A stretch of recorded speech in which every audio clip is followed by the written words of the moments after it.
Shalom Vracha. M comme musique.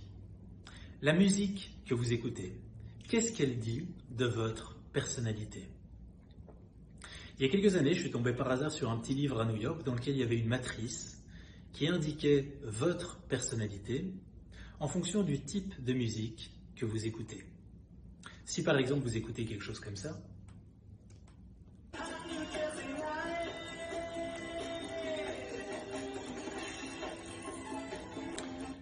eh bien, écouter du Bob Dylan ferait, selon cette matrice, de vous quelqu'un de très authentique et de relativement créatif.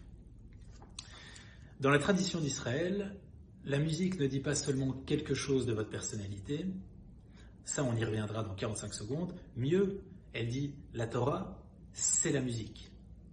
C'est en tout cas exactement de cette manière que Moshe définit la Torah dans le livre de Devarim, Ve'ata kitvu lachem et shira hazot. La Torah est comparée à une partition musicale.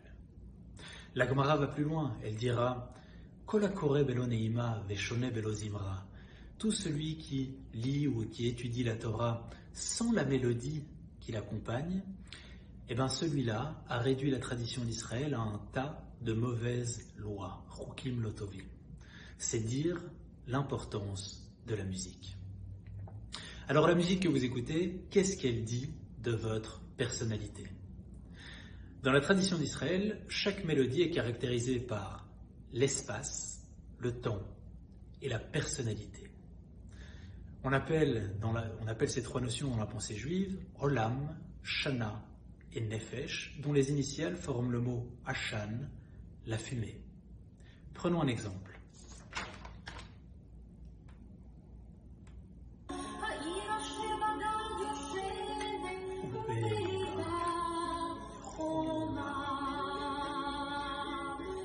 L'espace, la géographie, on parle ici de la Jérusalem divisée d'avant la guerre des 6 jours.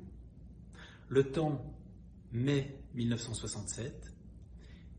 L'esprit de cette chanson, c'est l'aspiration à revenir à une Jérusalem réunifiée, à retrouver la vieille ville de Jérusalem.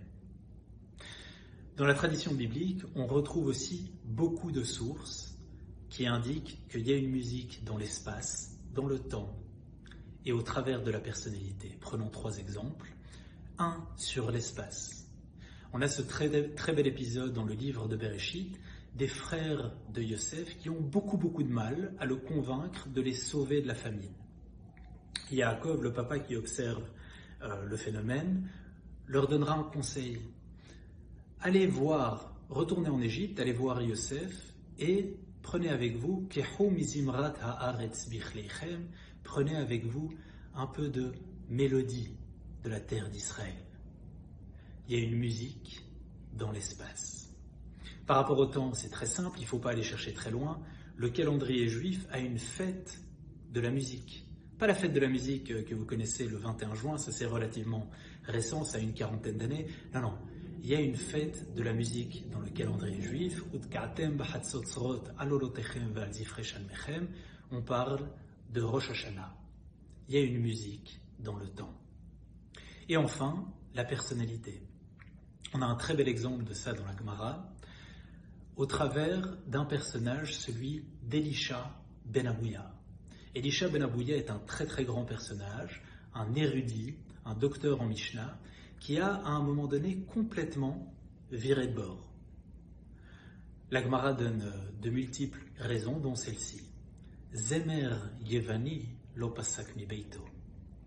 Il était imprégné, il n'écoutait plus que de la musique grecque, païenne, hellénisante. La conclusion, il y a une musique dans l'espace, dans le temps, et qui est révélatrice d'un état d'esprit.